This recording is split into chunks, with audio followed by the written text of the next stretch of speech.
lórí ayé mi o, ó ń gbé mi fò, ó ń gbé mi sáré. So let's start with week 4. I can say that this was the particular time I started feeling some symptoms. Although before week 4, I kind of knew that there was something new happening in my body, you know. Yeah, I'll put that link here if you want to watch it. That was before I actually knew I was pregnant. Let's say that I already knew that something like that was happening due to the changes in my body. So back to week 4. I think one thing that is very, very exceptional about week 4 was the hunger.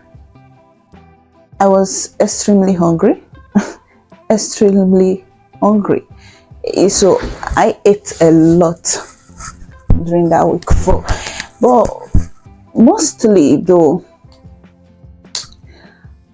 I never expected the hunger because I've heard the story about first trimester, they associated with nausea. So I was kind of preparing myself for that feeling, so that I would know, you know, I was preparing for nausea, not food, not hunger. But week 4 took me by surprise. So, and then I thought, okay, maybe I'm one of the lucky women out there that don't experience nausea. So this happened through week 4 and week 5. But by the time I entered week 6, that was when I believe, okay, this is really happening. That was when I came to reaffirm myself that you are not one of those women. No, you are going into the proper nausea. Yeah. So by week 6, I woke up that morning with nausea. Okay, like immediately I confirmed that I was pregnant. The first thing that I did was I downloaded this app. Is called Baby Center. So it has really been helpful. It has really been helpful because they tell me week by week what to expect and when I'm entering into a new week. So it was on a Wednesday morning. I think my week starts, my new week starts on Wednesdays. Yeah. So I was notified that I was 6 weeks pregnant, and that morning I woke up and the first thing that happened was for me to throw up. So, and that was the exact time it hit me that I was going into the proper pregnancy journey. So that morning I was to go to work.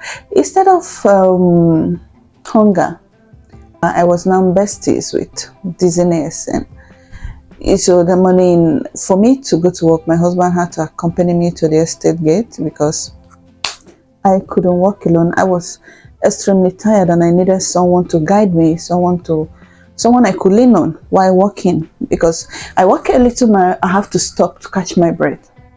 So I got to work and all I did that morning was sleep, go to the restroom, sleep, go to the restroom. So week 6 came with cramps as well. I was very crampy. I was feeling cramps. It felt like I was going to have my period. And that scared me. So mostly when I have a new system, I would just rush to YouTube or Google it in order for me to know if that was normal or not. So when I see other women talking about it, that they went through that, I feel a bit relaxed. You understand? That means it is normal in pregnancy. So while in the office, I sleep a lot during this week 6. I was sleeping, and then it was constant urination. That was another symptoms. So it's either you find me in the restroom or you find me on my desk with my head laid on my desk sleeping. I couldn't even meet my target at work, which was very worrisome, seriously. So I was able to battle that through week 6, where with the fact that the nausea wasn't extreme, it wasn't on a high level, at least I could still eat a little bit. But by when week 7 came in, week 7 continued with urination, but then the cramps reduced. Week 7 started with a nausea that was higher than week 6. So with week 7, my appetite dropped. It dropped. I couldn't eat much at all. And then my constant urination was there, and also came with spitting. That was one thing that I hated so much. I couldn't go some minutes without spitting. It was very inconveniencing, especially when you work in an office. If you don't own your own business and then you are in the office, you just have to look for a way to spit and all. And the difficult part is I couldn't swallow it, because I tried it once. I swallowed when it was full in my mouth. I swallowed it and my stomach did not take it lightly with me. It gave me a stomach ache. Seriously, it wasn't a funny thing. So what I did was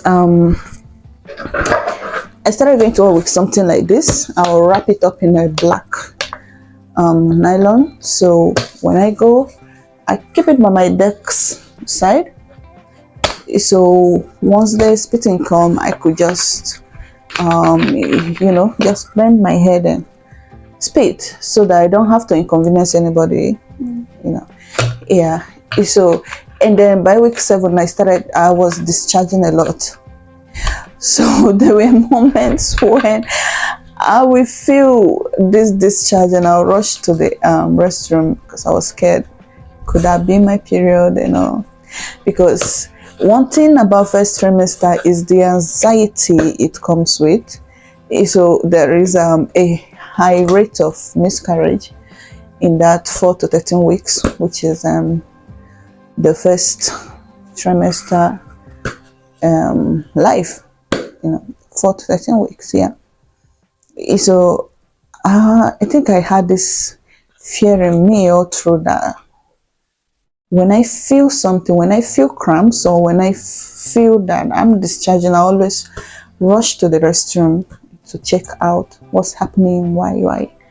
Yeah, so week 7 was mainly nausea, which was higher than week 6, and the constant urination continued. The spitting then came. I battled that throughout week 7, and then week 8 came in. Week 8 was the worst week in my pregnancy journey. I was expecting it to be going higher till week 13. So what happened to me in week 8? I thought that might come around week 13, being the last week of a trimester, But week 8 came with the highest level of nausea, that this time I couldn't eat anything at all. I couldn't eat. I did not like any smell. I know how many times I had to fight my husband because of his perfume. Then, of course, I was still urinating. Of course, the spitting was worse. But then came this thing called metallic taste. At least that is what Google call it. So when I tried to eat something, I couldn't eat anything though. So I had to force myself at least to have something in my stomach. So when I eat anything at all, at the end of that, once I've swallowed it, And then there is this taste at the end that comes. I cannot describe it, but it's not nice. It's not nice. So that metallic taste was part of what even made me not to eat. Yeah, the nausea is there, of course. So by week 8, the vomiting became like more than 3 times in a day. I remember when going to work, there was a time I was going to work. I reached where I could pick a vehicle. I couldn't go. I started vomiting there. I had to return back home, taking excuse from work that I can't make it. And then other times I'm inside bus going home, I'm vomiting in the bus. Okay, not vomiting in the bus, like vomiting inside the bus, no.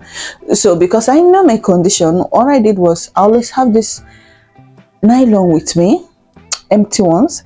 And so I was returning from work that day, and after I got a bus.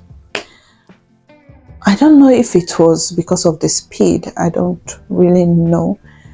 So I felt the urge to vomit. So I had to pull out my nylon and started vomiting inside it. God bless the driver. So the driver noticed that and he slowed down for me to do my business.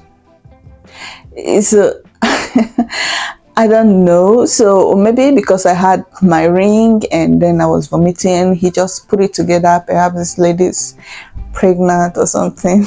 Because by the time I reached my destination, he didn't collect the money. He just said, go ahead, no problem. So I said, okay, thank you. So by week 8, in my office, I was very, very determined to fight if I was ready to lose my job, of course. But then, the food, the perfume, everything was choking. Everything was choking. So many times I had to excuse myself from the office room to the reception. I just have to sit there and catch my breath. So I liked whenever the time was around past 10, because by then the breakfast phase is gone, so I can come back to my seat. And what do I even do when I come back to my seat? I sleep. I was dizzy. Because I think that should be because I wasn't eating anything. By week 8, I couldn't eat anything. So I was cramping, I was spitting. No, I wasn't cramping. I was spitting, constant urination, metallic taste, nausea on the highest level.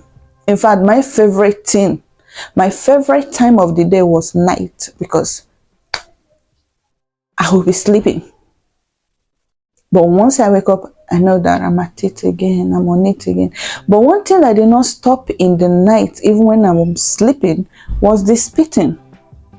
So at night, I still had my lifesaver beside my bed. So I can wake up in the night, because there is that feeling that I just know that my mouth was full with saliva, and something will just wake me up just to spit. And so that went on throughout week 8. And then by week 9, I wasn't still eating, but something happened.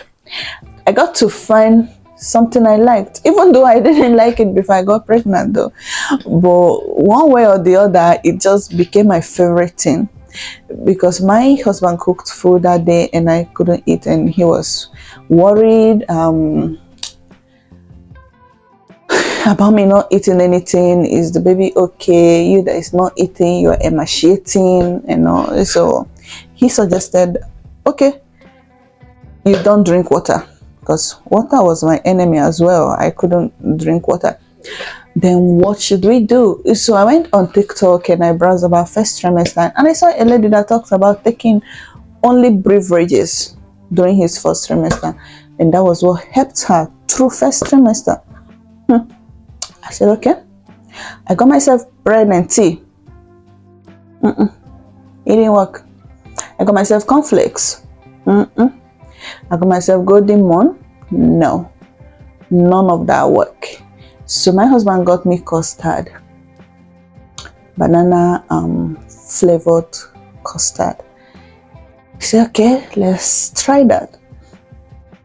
So when he prepared it and brought it, the smell, the aroma was pleasing to my soul. The aroma was so good. It was really, really good. I don't know if that was what made me to like custard during the first trimester. I don't take it much anymore, but I still do.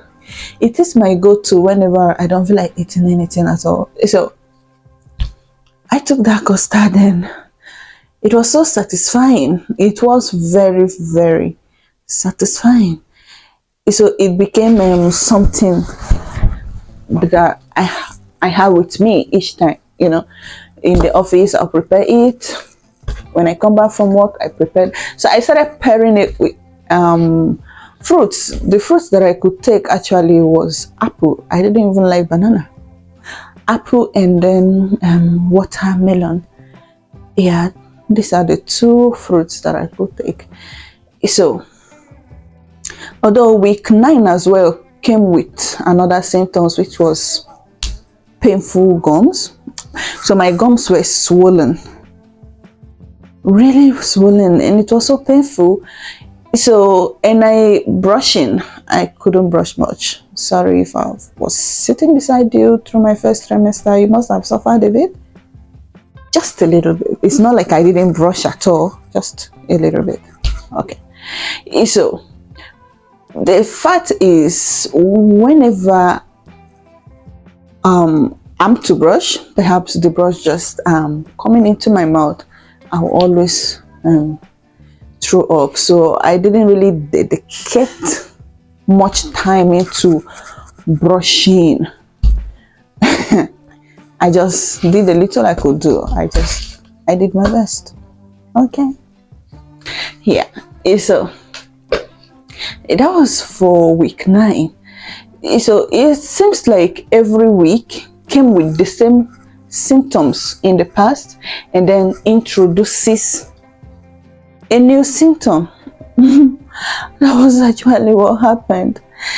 So forward to week 10.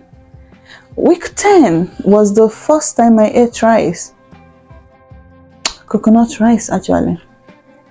I couldn't eat anything else, you know. So the times when I was to eat rice, it was a failure. When I was to eat spaghetti, it was a failure. So by week 10, my husband brought coconut rice. He cooked it and asked me to try it, at least force myself to eat it. So I ate it and it was good. That was the first food I ate from week 4 to week 9. So by week 10, the fact that I was able to eat the rice did not mean that I was ready to eat other kinds of food, especially white rice, spaghetti, bread. I couldn't eat those. I could not eat those. So the symptoms from before still continued in week 10, but it wasn't extreme as week 8. It was not. So by week 11, I was already eager for first trimester to be out. So by week 11, I started having cramps again. I don't know why that happened, but it wasn't something for me to be concerned. So I wasn't really concerned because the cramps wasn't extreme, and for someone like me, even during period, I don't really feel cramps. So I I managed that well because, like I said, the Googling and the YouTubing became something that I always did. So I'll always go and look for results why I'm feeling a certain way. So by week 11, 12, 13, I started catching up, started getting used to, okay, this is really happening. This is really happening, because most time I would just stand in front of the mirror, I'll raise my clothes and I'll touch my tummy and I'm like, are you really there? Huh? Seriously? I'm really pregnant? So, well, by week 13, the whole symptoms, it was going down. It was going down, even though it spread to week 14. Week 14 is second trimester, but then the metallic taste, the spitting followed me to second trimester, while the nausea dropped and I became much of a foodie. Much of a foodie. I was eating like I was a thief. So in the next video, I'll be talking about second trimester. In the next video to come, I'll talk about it. Right now I'm in my second trimester and I'm loving it. I am loving it. I think compared to first trimester, this is the best trimester. I don't know what third trimester will be like, but right now I am loving second trimester. Yeah. So thank you for watching this video. Do you relate to any of the things that I mentioned? I know there are those that don't even feel anything, like my sisters. I think I was cheated, because I will call my elder sister and I will tell her what is going with me, happening with me, and she will say, no, I don't know why is that. I did not experience that. My two elder sisters, seriously. And then when I called my mom to tell her about the spitting, and she said, no, I started spitting around 7 months. I felt cheated. I don't understand why I'm the only one passing through this. I do not know. But when I asked my mother-in-law, she passed through the spitting all through her pregnancy. So I always tell my husband, okay, this is coming from your family. All this that I'm feeling, it's from your family. It's not from mine. You are the one that is giving that to me. So let me use that one whole body. Mine, no. I mean, understand. Thank you so much for watching this video. It's been a very good journey so far. But it's long. I'll see you in the next video. Thank you. Please do make sure to subscribe and share this video so that we can grow on this channel. Thank you so much. Love you guys. Bye.